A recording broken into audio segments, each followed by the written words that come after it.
Hello, I'm Sean Lim, and welcome to After 10. On the list of the nation's top priorities this year, culture will rank on par with heavyweights like security and the economy. On today's After 10, we look at what's trending in 2014. Stay with us. Exports of Korea's content industry surpassed $5 billion in 2013. And the number of film tickets sold domestically broke the 200 million mark. Exports from the animation and character industry amounted to about $600 million. All of these achievements in 2013 have shown the potential of Korea as a cultural powerhouse. The Ministry of Culture, Sports and Tourism recently released a report called 2014 Analysis and Prospects of Cultural and Arts Trends in Korea. What kind of changes can we expect in the world of arts and culture in the new year? Meet Kim Hae-in, Chief Researcher at the Korea Culture and Tourism Research Institute, and hear more about the expected cultural and arts trends in Korea in 2014. Well, Dr. Kim, thank you so much for joining us tonight on After 10. Thank you for being me here. So for 2014, you recently published this report that looks at the cultural trends of the art and entertainment and cultural content industry here in Korea. On this list, you mentioned that there is a rising trend of snack culture. Can you go into what that might mean? Actually, snack culture refers to the culture in which people prefer to actually spending cultural content and spending their time for leisure very instantly and easily. Actually, it was a term from the IT field, actually to describe the phenomenon which is very easily and quickly used. So I think snack culture shows how people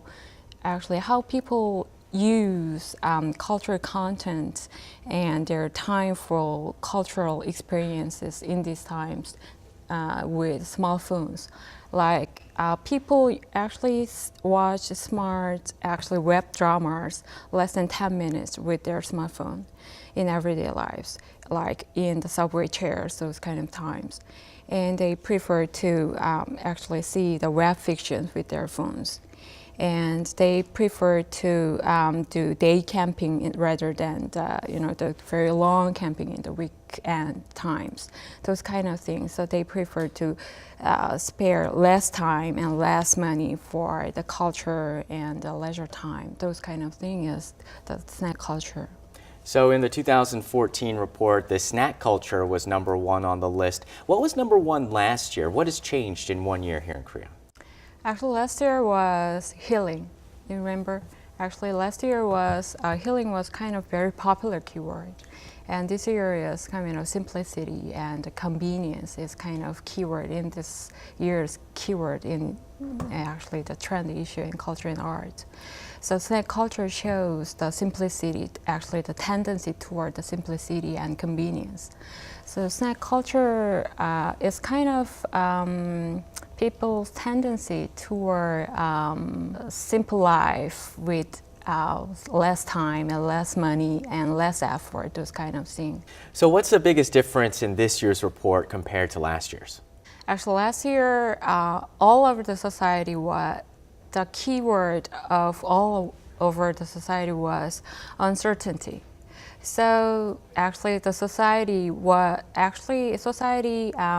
asked to feel some kind of feeling code from the culture and art.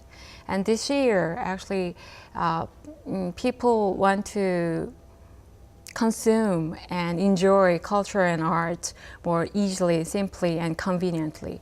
That's some kind of very different from the last year and to this year, I think. So convenience. So people just really want to be able to enjoy their lives simply and easily these days. I think we could see that in a television program. Television program has certainly been able to reflect some of this changing lifestyles of the demographics and households, particularly single households. Can you go more into that?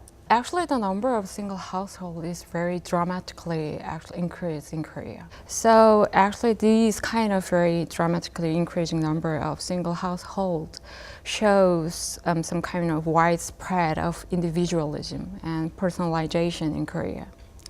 So actually, these kind of some kind of atmosphere actually influences the TV industry. So that's why actually we can see more, TV programs which is more focuses on the individuals and more single household, those kind of thing, I think. So you see this cultural trend pop up in television characters and the scenarios that people are in. Where else can we see this type of trend towards individualization?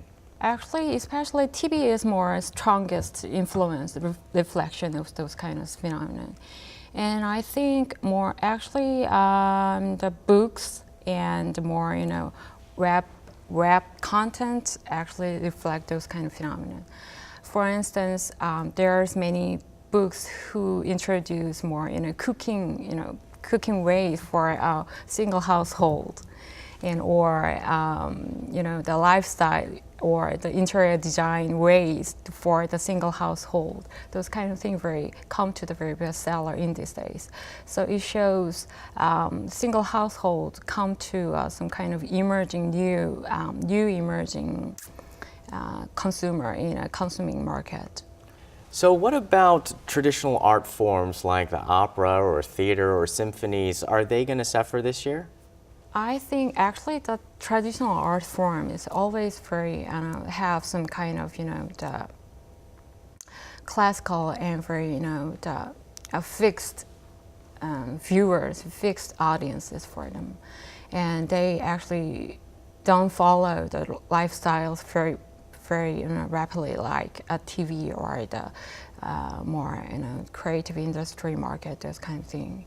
So it's a little bit different with the actually snack culture content industry or the TV or the popular culture industry, those kind of thing, I think. Well, historical dramas have been very popular, and your report also mentions that history can become a story. How are we going to see more historical content make their way into cultural forms this year? Actually, it's more about the cultural heritage, like the temple or the natural cultural heritage, those kind of thing, or more, the literatural heritage, those kind of things. And it's more focusing on the registering the international, actually world cultural heritage. Actually, internationally, the registering for the world cultural heritage is kind of competitive, because most of nations believe registering the world cultural heritage makes more money to attract more tourists and to attract more people, and so can make more income and can make more job opportunities, those kind of things. And then because cultural heritage has their own unique actually stories under their own the histories, because like 난중일기, you don't know? Okay, that is a diary of Admiral Lee Sun-shin. It's about the battle of with Japan, and the diary has very detailed description of the battle with a very personal feeling of the Admiral Lee Sun-shin. And 난중일기 was registered the World Cultural Heritage last year. And then with that cultural heritage, we can make many cultural programs from the story, actually about the battle and about the admiral and about the diary, those kind of things. So it can be very competitive point from the cultural heritage. So that's why we can more focus on the more potential value from the cultural heritage to the storytelling. Why do you think Korean heritage is such an important part in making a competitive Korean cultural product? That's very similar with what I said, because Korean cultural product actually in these days has, yeah, of course it has more. It has also have very unique part of that and unique theme in that. But cultural heritage has their actually very unique and very original resources under the cultural heritage very naturally. And from that history, actually, they can convert the historical story to the very contemporary story, those kind of things. So, for instance, many local governments are actually digging more cultural heritage actually, and in their local area, and then make those kind of story to some kind of cultural program or touring program for their tourists, those kind of things. It makes many incomes for them, yeah. So how did you get involved in this project, and what kind of methodology was used in creating this list of cultural trends for this year? Actually, this research series was started in 2010, and this is fourth publication in that series. And so to actually prospect the trans issues in culture and art in Korea, actually I collected all the data from the media and all the statistics in culture and art and all the social part like economy and politics and science, this kind of thing. And then I did some kind of survey with the professionals in social part and culture and art part. After that, I actually analyzed the data with the research method which is called futures field, which is some kind of method for the future trend research method. After that, I draw the 10 trend issues from that data. So in your report, you also mentioned the potential of the young generation and especially their relation to technology as emerging as a cultural trend. What are we going to see this year from them? Nowadays, we call these days as the digital literacy age. It means the ability to read digital-based content, or the ability to use digital devices, or making something with the digital devices is very important in these days. And young people are very naturally very familiar with that. Actually, they are very experienced with all the devices and all the digital-based contents, this kind of thing. It's very natural. So the young people have some kind of digital-based abilities. So that's why we can focus more on those kind of ability from them. So actually, last year we used some kind of word from the young people in all over the society, like mukbang, 멘붕, those kind of words. And those are all created by the youth through their devices, like when they're chatting with each other. Yeah.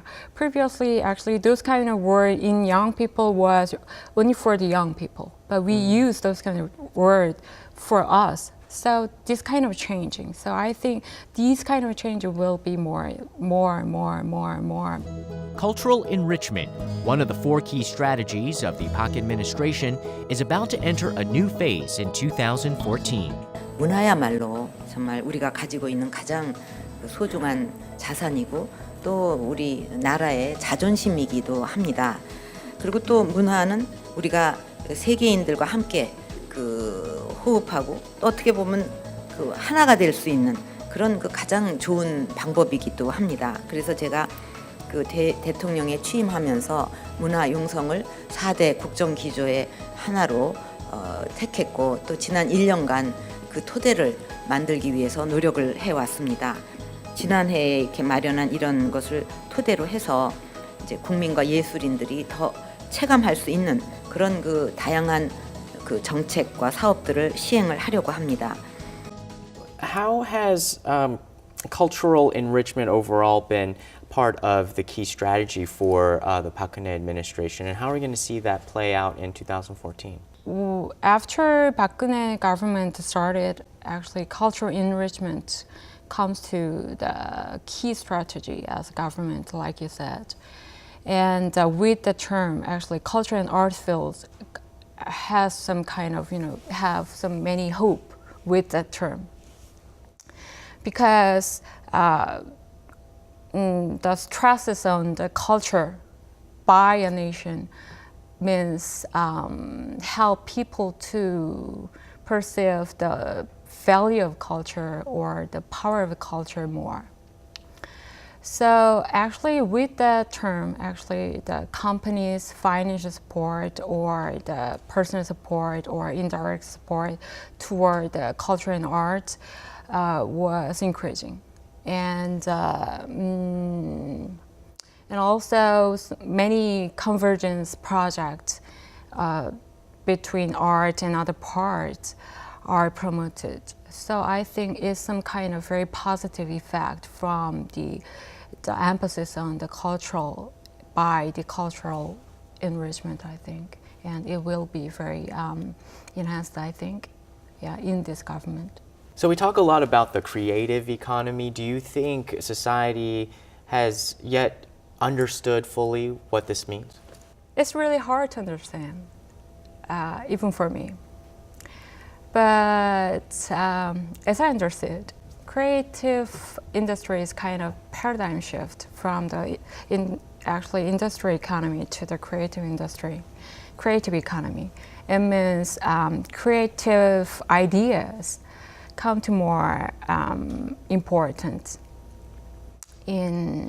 with more stresses on the economic value added to the more the people's ideas and people's the thought. So it makes people to pay attention to the culture and art because they think culture and art may have more creative ideas under the artwork or under that. So creative industry still. Creative industry is some vague, like you said, but probably if we try to figure out what that means, we will try to find more the detailed way to promote better creative industry environment in our society, I think. So that's some kind of future way for the creative industry. Right, I've not really met anybody who seems against the concept. The concept sounds great, and even working in the creative field sounds wonderful to a lot of people, but even yet it seems as if it's hard to attract top talent to the creative fields and the industries. Are we going to be able to see a shift and better working conditions in this field? In cultural arts field, actually, there are some kind of warned perspective toward those kind of creative industry perspective because with the emphasis on the creative economy, actually, it makes it leaves misunderstanding about the culture and art as a tool to make to generate economic value. So someone said art and culture should make economic value or economic income, those kind of thing.